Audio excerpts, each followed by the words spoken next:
It was a beautiful evening. There was a soft, cooling breeze, and the lowering sun had these gorgeous colors going across the sky. Linda had a new book, and she was all excited, and she said, "Let's go to bed early and read our books."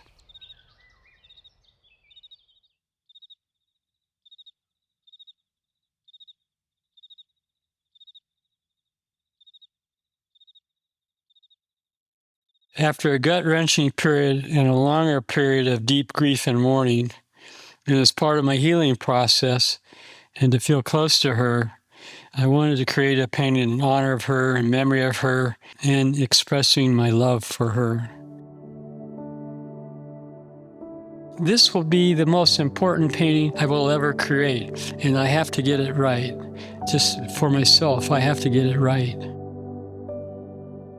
The problem was, what's it look like? What's its concept? I had no idea. So after struggling with coming up with an idea, 3 ideas helped move me along. The first was I settled upon a title, Meditation Upon Death. Not after death, but upon death. Then a friend suggested create a 3-act story in the painting itself, and that helped quite a bit. And then along the same time frame, I had a fortunate meeting with a Native American shaman, and we were discussing death. And she said that in her tribe, they believe that the spirit passed through realms of the afterlife.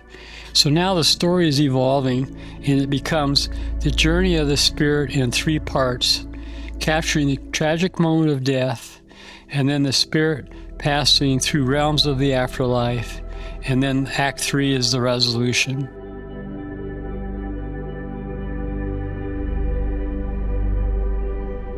The problem is, what does each of those look like? How do you capture the tragic moment of death? What's that look like? And not have it look trite. And then how to show the spirit passing through realms of the afterlife? What's that look like? And then Act 3, I have no idea. What's the resolution of the spirit look like when no one really knows? Then months go by where I'm filling sketchbooks and notebooks, pencils, ink, watercolor. You can flip through my notebooks and see dozens of designs and drawings, etc.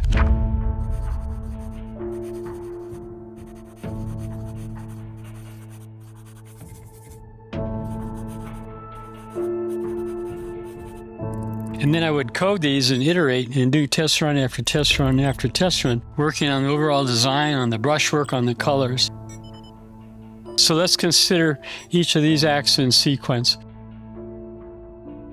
So the first is the moment of death, which will be the lower left corner of the painting and the start of the journey of the spirit.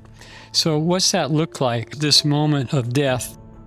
It has to be meditative and spiritual and quiet, where it draws the viewer in. There's a word called a penumbra, and it's a color between a color. And so I added a penumbra here, and it really made this moment of death glow without being overpowering with color. It has to sit down quietly, but yet have this energy to it. After I'd done some test canvases, it was on my easel, and I was way across the room, and this was all filled in with color. And so I grabbed some black masking tape, and I just ripped off some chunks, and I went like that. And I love that blackness in there, because then something is missing. The spirit has moved on. There's a void. And I love that abstract shape. And every time you hit the run button, that's going to be a different shape.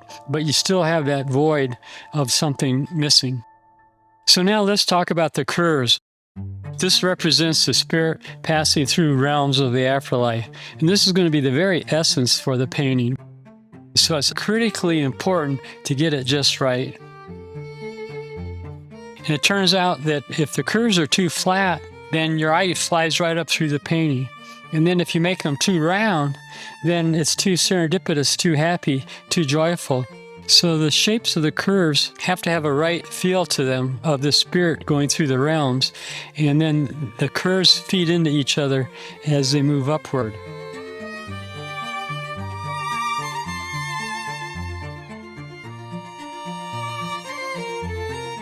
I want to make these beautiful sweeping curves. And one way to do that is to use a round brush. And the advantage is you can keep twirling the round brush as you go through the stroke, continually taking fresh paint off the bristles as you go through the stroke. And I had built the wrist to rotate 180 degrees, just as your hand does. I needed more than 180 degrees to have more paint to make these beautiful curves longer. So then I go into the operating system and I change 180 to 360. And then I go into the software that created the painting and I change that to 360. And then I went into the robot program for this painting and I changed it to 360. So now, as you can see on this canvas, I'm getting these glorious, beautiful curving brush strokes. And you can't imagine that a robot did that. And this is a fantastic example of being a fusioneer, of combining all these things with this one vision. So just as these curves are passing through the realms of the afterlife, I'm adding clouds to help capture that movement. And it's going to capture these stages as the spirit progresses, as the shaman described to me. But the problem is how to make them soft and ethereal looking. When you paint light on dark, you get hard edges, which defeats the intention of making it soft. There was so many test canvases to evolve these clouds.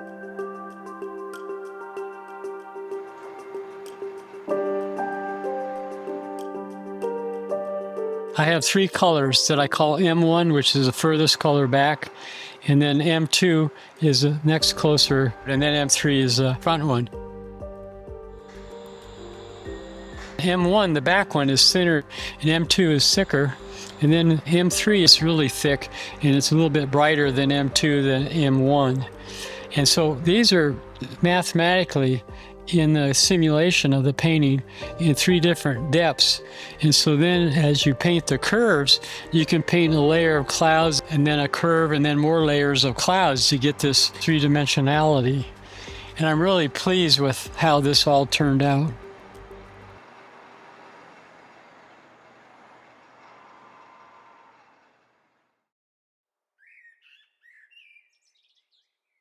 Early one morning, the sun was shining in, and for some reason I was burning incense, and I saw all these soft, ephemeral movements going up with the incense.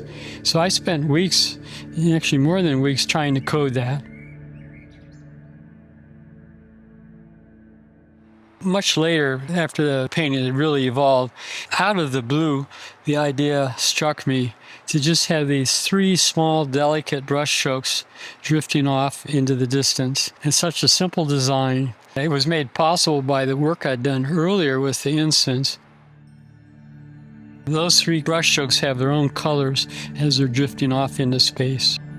And it's such a simple design. But I was really happy with this solution, this resolution of the journey of the spirit. The year was 2018, 5 years after I started. The painting is 5,796 brush strokes, and it's a large painting, 78 inches tall, 68 inches wide.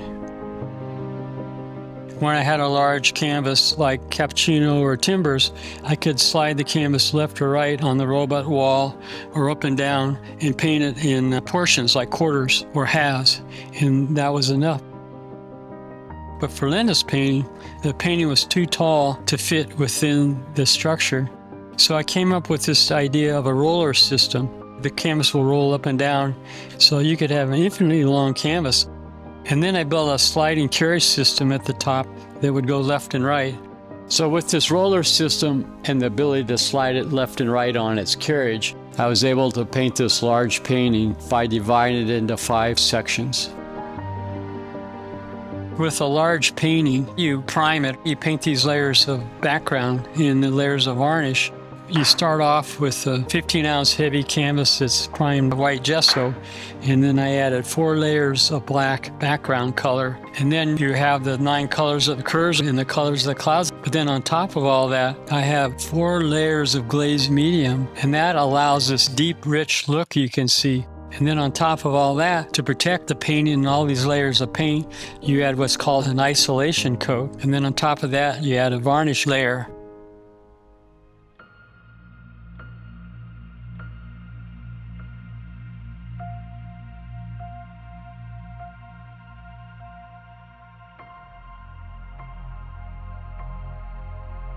It's a very special painting for me. It reminds me of Linda, and although many years have gone by, it's still every day that I think about her. So I'm happy, quietly happy with how this painting turned out in memory and honor of her.